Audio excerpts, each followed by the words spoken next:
Alrighty, everyone, welcome back to another Watch and Talk here on Automotive Anatomy. Thank you for tuning in. I hope you're doing good. I was about to say great and good at the same time, like gruel. Shout out to Mean Girls. Have you guys ever seen Mean Girls? Um, Now, let me start off by saying that I am washing the car in somewhat direct sunlight. It wasn't as hot.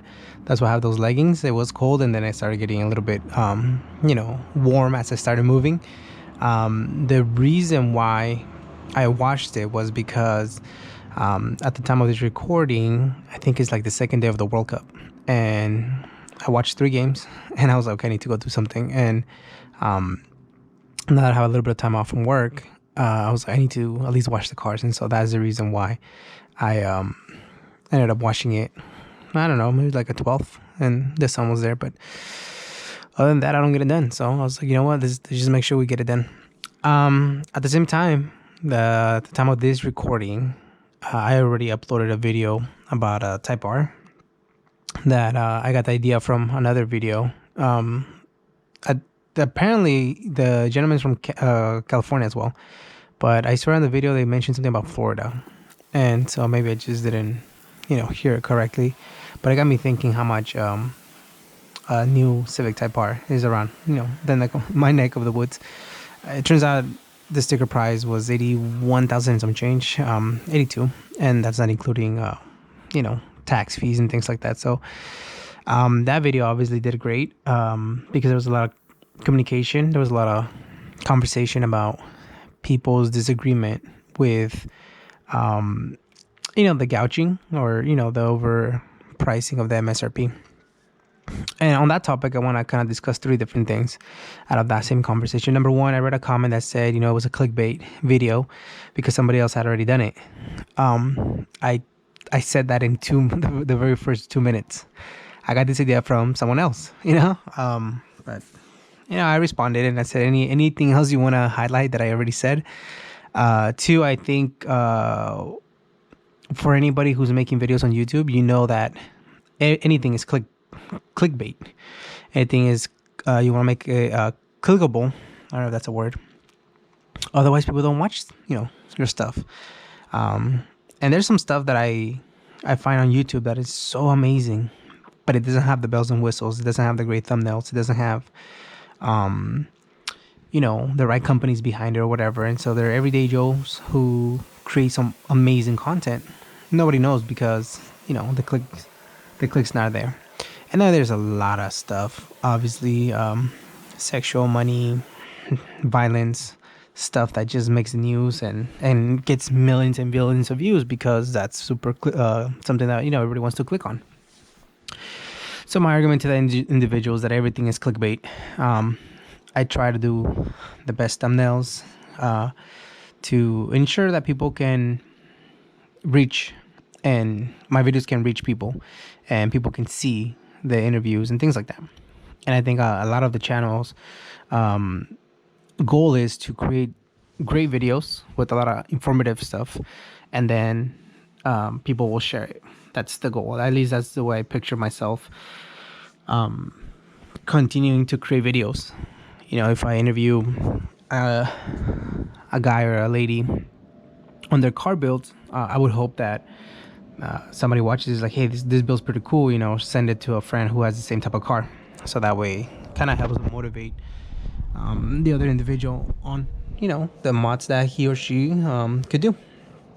So yeah, that's the second point. I think everything is a clickbait. In essence, we're all trying to somewhat, I wouldn't say fight for attention, but we definitely want attention coming our way if you're trying to grow something, because that in essence carries on to, if you're trying to create a clothing brand, things like that.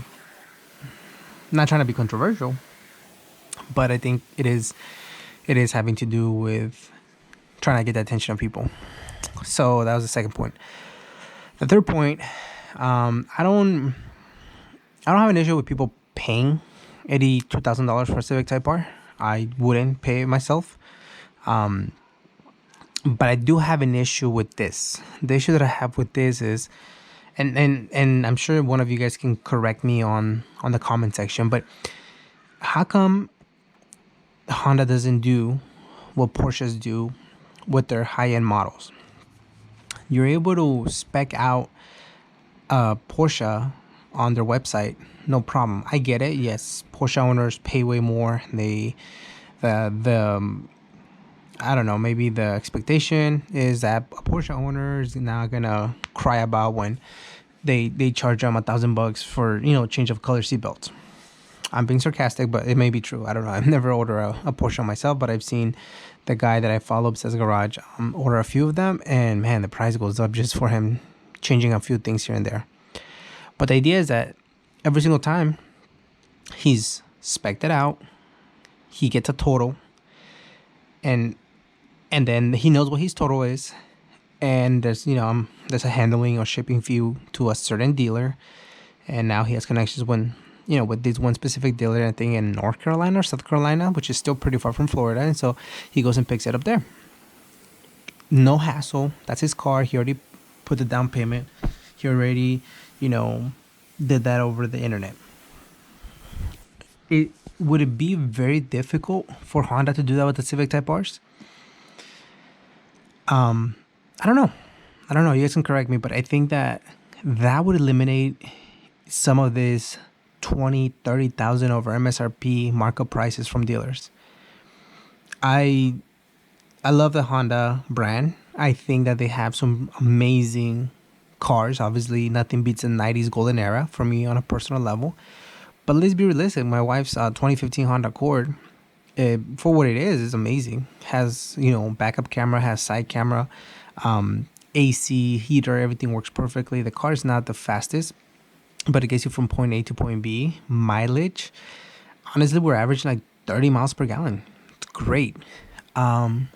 So Honda brand it's great.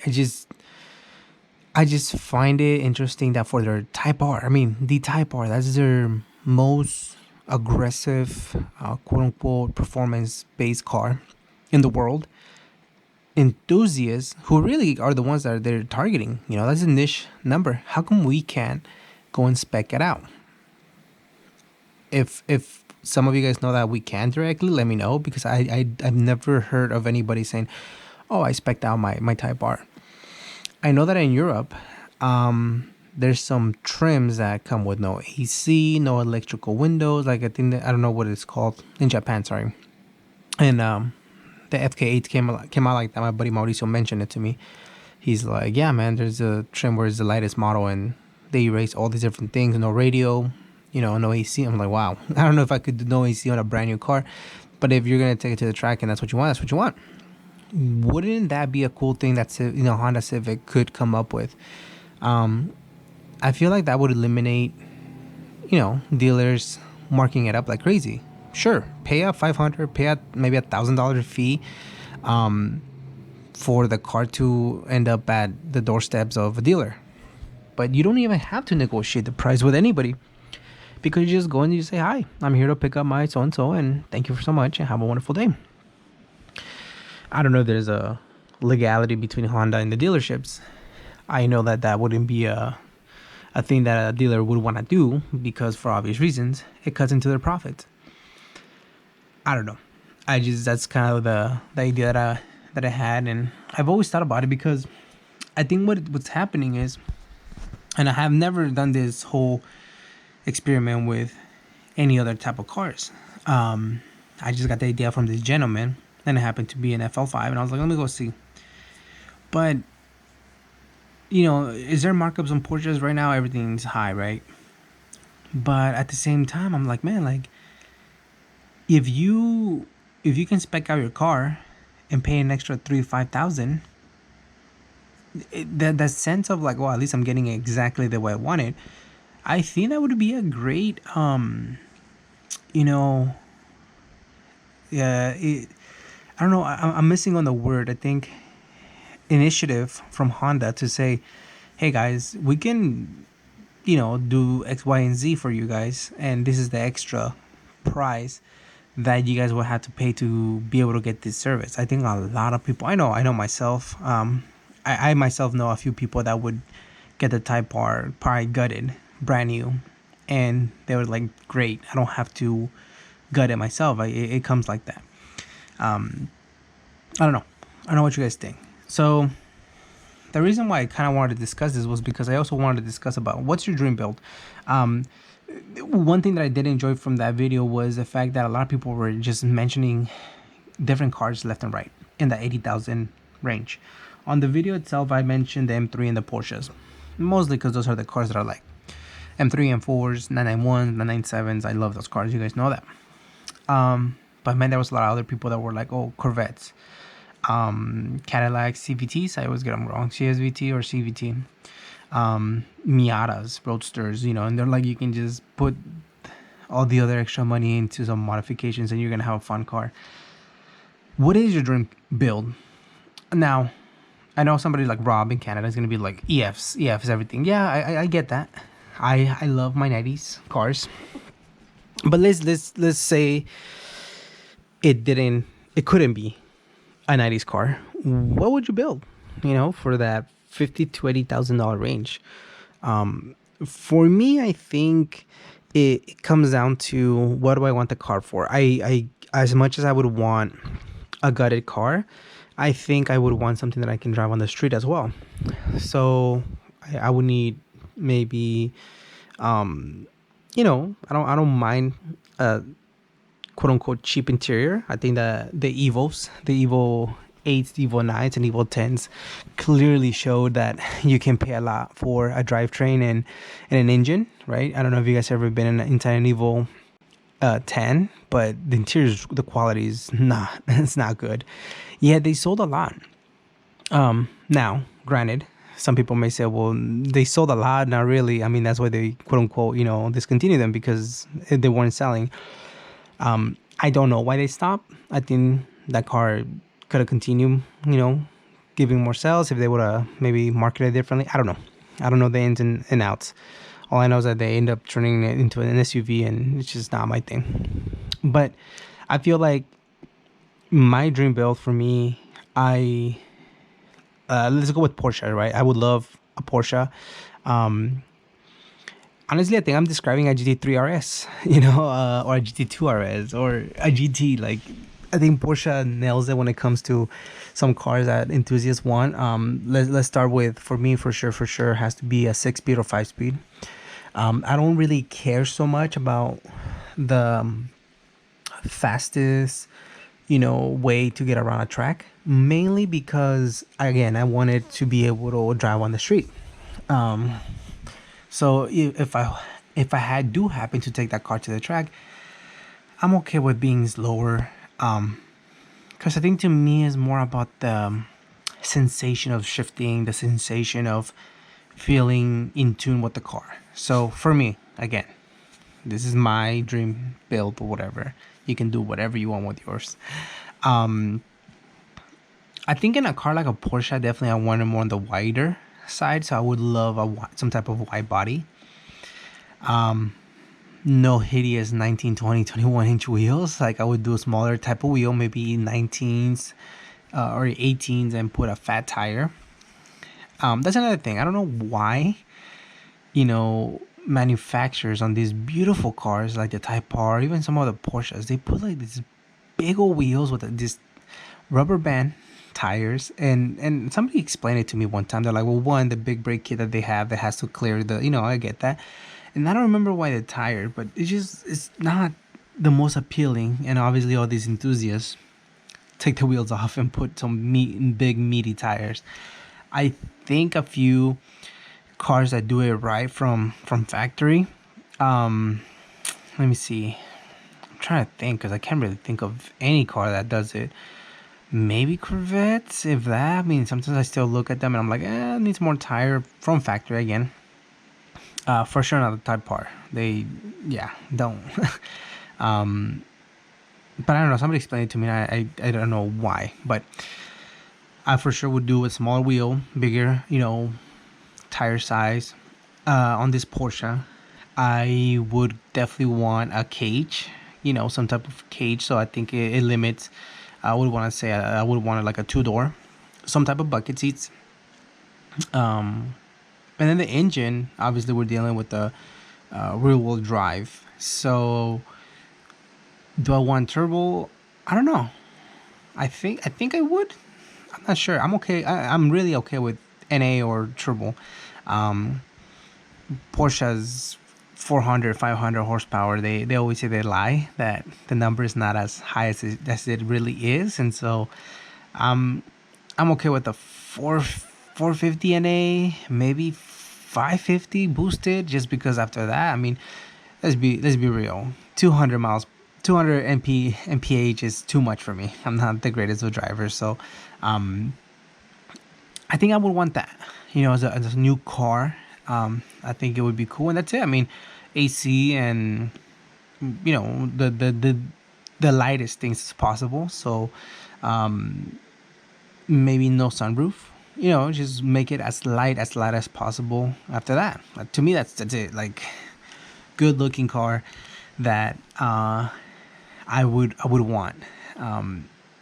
For a 90s build, I love my Accord, so I would love an Accord, maybe K Series, K Turbo. I think that's pretty solid. I was able to drive Peter's Honda Civic EK hatch, which you guys already saw, some of you. And I've been in a lot of Ks, but I've never really like been able to drive it myself. And the combination that he has on his EK is really cool. The car feels really fast. It's really loud. It's torquey, and that's NA power. And so I've been in other K series boosted, and the power is just it's crazy. So I think if I could build a 90s dream build, it would be something along the lines of an Accord sedan, K series turbo. Now, don't get me wrong, the EKs and the EGs and the EFs are amazing, but I would definitely want to stick with something different. And I like my Accords. I think the K Series Turbo would eliminate the whole argument of like, oh, the Accords are too heavy and that's whatever. I would want to do like a JDCC build, tribute, no sunroof, 4 doors, but plexiglass all around,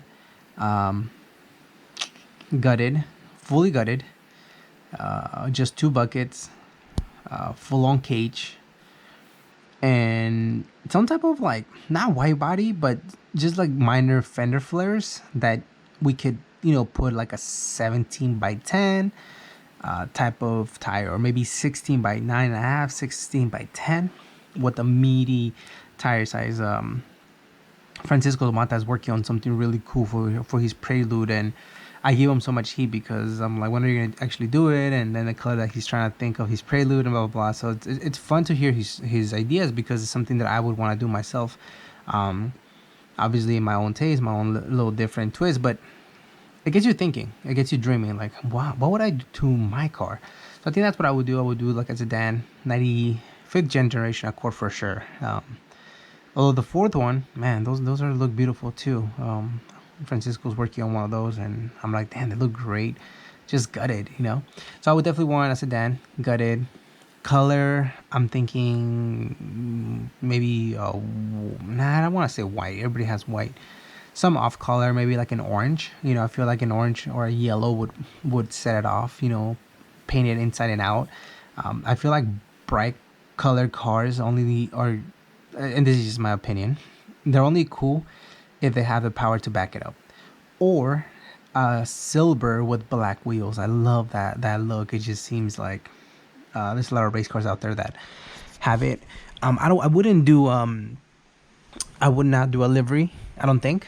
Maybe I would, I don't know, but I like the clean look of a performance car. I've seen them in like Joey's Ticket Diljo's videos. I see some cars that there's a famous EK black hatch with the white fenders, I should say, not white fenders.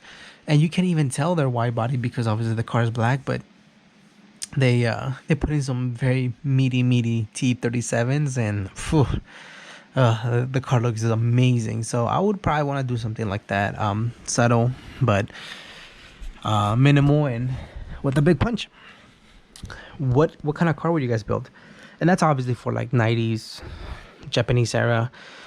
If I go over to the American muscle, it would be a 6'3 Impala, very simple hydraulics, nice interior, nice beats. Yeah, that's it. Very simple. And so you guys know that I keep going back to the same 2 3 cars, which is Porsche, Impala, and some type of 90s Accord or 90s Honda in general. Let me know what you guys would build, because I think it's interesting to hear what it would be in a different type of generations, genres, budget. So I think 40 to a 60,000 budget range would be ideal. I think that if money was not an issue, I would go nuts with a whole bunch of different cars, and you guys would too. Like, I would get like an EF wagon, EF hatch, a CRX, and maybe get 2 of them from each and do them all different, right? Because if money's not an issue. So yeah, those are the points that I want to discuss in today's topic, just because I don't know, man. I think that being able to buy a car at such high over MSRPs, there's nothing wrong with that. If you really want it, and you've worked hard and you were saving, maybe you had an FKA and you sold your FKA to prepare yourself for an FL5, whatever, that's fine. Like, it doesn't matter. I just feel like I personally can feel a little bit better if I spend it on something else. So that's just my 2 takes. I mean, you're we're complaining about, not I guess, yeah, complaining about $80,000 Civics, but if you look at the price on some of these Porsches, man, I don't understand where people get these prices from. I just don't get it. Like 997 GT3 RS, if I'm not mistaken. People are like, oh man, that's like the best of the best. The best of both worlds. Small, I mean, it's still a wide body, but like, small, narrow body, great power, great looking car. That's like the Mecca, whatever. $250,000. I just don't see how I can picture spending that much money on that kind of car. It gets us so hype, and the Porsche people will go and buy them. That's a crazy thing. But yeah, I don't know. You guys let me know where that whole entire thing falls, just because to me it just doesn't seem like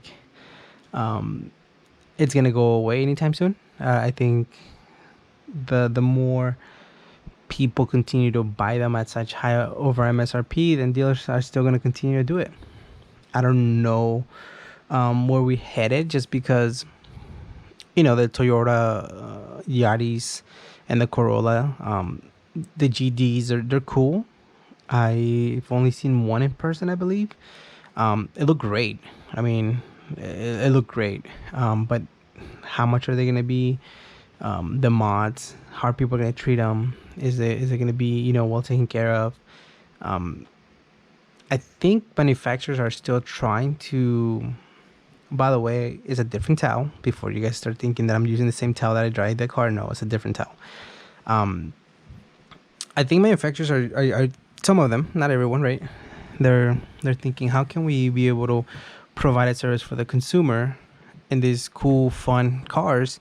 But I don't think they're thinking in the sense of like, okay, why how come we haven't met our sales goals? There has to be something. I mean, there's absolutely no way they're not aware of what some of these dealerships, or just people in general. I think that by us, the everyday consumer, ordering directly could definitely take care of those issues. So I mean, it is what it is. It's not the end of the world. It's we'll continue to be on the hunt to save money, and I'm glad that I don't have any sensation on buying a Civic Type R, because I would be very, very disappointed, to be honest with you. I would definitely be disappointed to not be able to buy one, because of these such crazy markets. So, oh, and by the way, let me take it back. I think at some video, or I must have said it in person, I said that the FL5 was not a pretty car, that I wasn't feeling it, that I really like the FKA, blah, blah, blah. I said I think in a walkthrough for old school Honda, that I remember. I take that back. The FL5 is definitely growing on me. It looks great, especially when Honda Pro Jason took took his and they put KW suspension and they put spoon wheels and to the track, and one of the professional race car drivers drove it. Man, the car looked really, really nice. So I take that back. The new FL5 looks great, and I think in 50 years, when they're no longer making Civic Type R's, because that's gonna be a thing, I think that one's gonna be a cool generation. I think it's gonna the FK8 and this one. I think it's gonna be in the topics on the conversation, like the EK9, right? I think they're pretty cool, but not with the prices that are going. And I think in the long run, I don't think they're going to be $80,000, but they are going to be holding their price, because I feel like a lot of individuals are just trashing them. You see them taking them to the track, and then they just put them back to stock, and they give them back. And that seems to be the common thing with a lot of people. They just like to buy the new thing, whatever's in the hot market. One of the comments was saying, well, a few of the comments were saying that content creators, YouTubers, go buy these cars and they just trash them, they wide body them, and then they get their tax write-off, or they get to enjoy whatever it is, and then boom, they move on to the next car. And although I agree, I think that there's definitely some of that. That's what's keeping the prices going up, and people just not really taking care of some of the cars. I think it's always been like that. I mean, until something catches attention. For a while, nobody cared about the EFs. You could legit buy them for $200-$300. Now you can't find them. Why? Because we all got the hype. The Corolla 86s, the BMW E30s, air-cooled Porsches. It goes in waves, and I think right now the next car that is gonna catch that attention is gonna be like the some of the Subarus, since they're no longer making the STI. So it just goes in waves. It is what it is, But anyways, let me know what you guys think. Let me know what you guys think about all this. Thank you guys so much for the love and the support, and we'll catch you guys in the next one. Peace out, everyone.